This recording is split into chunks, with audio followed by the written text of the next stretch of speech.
अस्सलामुअलैकुम, कैसे हैं आप लोग। उम्मीद है ठीक होंगे। Welcome to my YouTube channel और मेरा नाम है डॉक्टर मोहम्मद शफाक। आज की वीडियो में हम बात करने जा रहे हैं एक मेडिसिन के ऊपर। मेडिसिन का नाम हमारे पास है ड्रोटिन एम। ड्रोटिन एम क्यों इस्तेमाल की जाती है, इसके क्या काम है, किन लोगों को दी जाती है, कौन सी बीमारियों में इस्तेमाल की जाती है, कब आपने इसको इस्तेमाल करना है, किस तरह से इस्तेमाल करना है और इसका क्या क्या साइड इफ़ेक्ट्स हो सकते हैं। तो आज हम इसी टॉपिक के ऊपर बात करेंगे। तो वीडियो स्टार्ट करने से पहले काइंडली मेरे चैनल को सब्सक्राइब कर लें और बेल आइकन को प्रेस कर लें ताकि मेरी सारी वीडियोज़ आपको टाइमली मिलती रहा करें।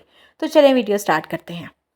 तो आज की मेडिसिन हमारे पास है जिसका ब्रांड नेम है ड्रोटिन एम। और जेनेरिक नेम की अगर मैं बात करूं, जेनेरिक नेम क्या होता है, जेनेरिक नेम होता है साल्ट या फार्मूला। आम जुबान में इसको कहते हैं और मेडिसिन के जुबान में इसको कहते हैं जेनेरिक नेम।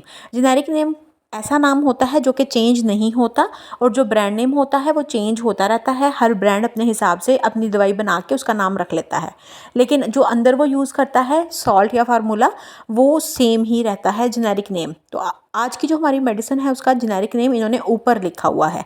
वैसे ज़्यादातर जेनेरिक नेम ब्रांड नेम के नीचे लिखे होते हैं, तो आपने इसमें बिल्कुल कंफ्यूज नहीं होना।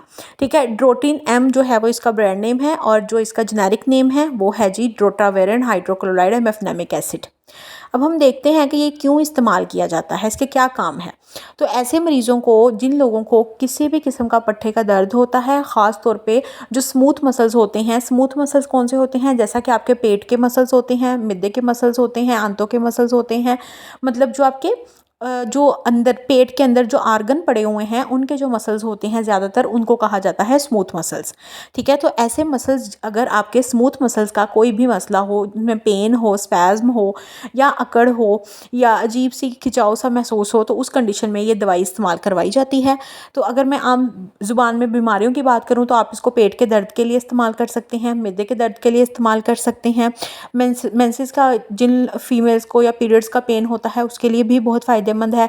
गुर्दे की अगर पथरी है या गुर्दे का मसला है तो उसकी वजह से अगर आपके पट्ठों में पेट की दर्द हो रहा है तो उसमें भी आप यूज़ कर सकते हैं। कमर के, अक्सर लोगों को किडनी की वजह से कमर में बहुत ज़्यादा पेन होती है, उसमें भी ये फ़ायदेमंद है। आप उस कंडीशन में भी इसको इस्तेमाल कर सकते हैं, लेकिन आपने बहुत कम मिकदार में इस्तेमाल करनी है। उसके बाद है जी, इसके अलावा अगर आपको नॉर्मली सर में भी दर्द है तो उसके लिए भी ये काफ़ी हेल्पफुल साबित हो सकती है। ज़्यादातर ये आपके स्मूथ मसल्स के लिए काम करती है। एंटीस्पैज़मोडिक है। एंटीस्पैज़मोडिक वो दवाइयाँ होती हैं जो आपके स्पैज़म को, जो पट्ठों का ज़ख़म या पट्ठों की अकड़ या इस तरह के जो पट्ठों के दर्द के मसाइल होते हैं उनको ट्रीट करने में मदद करती है। तो इसके अलावा जो है वो आपने इसको लेना कैसे है, अगर मैं इसको बताऊं तो इसको आपने जो है वो लेना इस तरह से है कि आप इसको सुबह और दोपहर और शाम 3 टाइम भी यूज़ कर सकते हैं। एक एक टैबलेट एक टाइम में, मतलब सुबह एक टैबलेट खाने के बाद आपने घंटे के बाद ले लेनी है पानी के साथ। इसी तरह से आप इसको सुबह और शाम 2 टाइम भी ले सकते हैं, एक एक टैबलेट पानी के साथ खाने के घंटे के बाद। ठीक है, और इसके अलावा आप इसको दिन में एक दफ़ा भी यूज़ कर सकते हैं।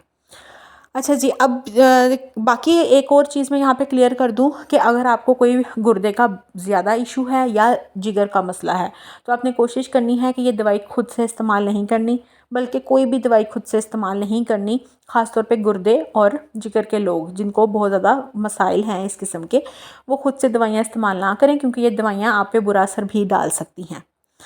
अब हम देखते हैं कि इसको जो है वो आपने, इसके बुरे असरात या साइड इफ़ेक्ट्स क्या हो सकते हैं किसी मरीज़ की बॉडी के ऊपर। तो एक तो इसका मेन साइड इफ़ेक्ट जो है वो ये हो सकता है कि आपको एलर्जिक रिएक्शन शुरू हो जाए। अब ये क्यों होता है, ये सबको नहीं होता, ये सिर्फ उन लोगों को होता है जिनको इस किस्म के सॉल्ट से एलर्जी हो।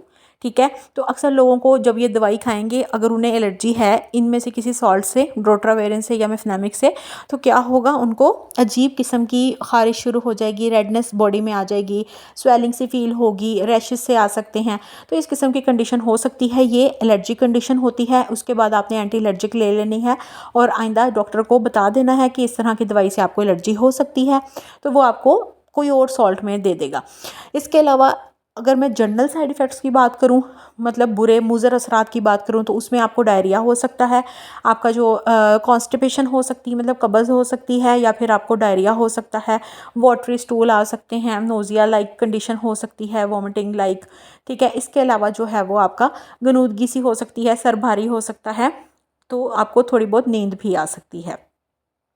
तो अगर आपने इस तरह की कोई भी मेडिसिन यूज़ किया तो आपने कोशिश करनी है कि रेस्ट लाजमी कर लेना है, कोई भी मशीन या गाड़ी का इस्तेमाल नहीं करना। तो उम्मीद है आपको वीडियो अच्छी लगी होगी, समझ आई होगी। किसी का कोई क्वेश्चन हो तो वो पूछ सकते हैं। अपना बहुत सारा ख्याल रखें, वीडियो को ज़्यादा से ज़्यादा लोगों के साथ शेयर करें, ख़ासतौर पे उन लोगों के साथ जो बहुत ज़्यादा दवाइयाँ खाते हैं और ख़ुद से खा रहे होते हैं। तो काइंडली इस तरह की वीडियोस जस्ट फॉर नॉलेज होती हैं। इस तरह की वीडियो इसलिए नहीं बनाई जाती कि आप लोग खुद से दवाई खाना शुरू कर दें, ये आप लोगों के लिए नुकसानदेह भी हो सकती है। सेल्फ मेडिकेशन बहुत नुकसानदेह साबित होती है। अपना बड़ा ख्याल रखें, पानी पीते रहें, वॉक करते रहें और हमेशा खुश रहें, क्योंकि टेंशन से ही बीमारियां पलती हैं ज़्यादातर। तो मिलते हैं इंशाल्लाह अगली वीडियो में। मुझे हमेशा अपनी दुआ में याद रखें। अल्लाह हाफ़िज़।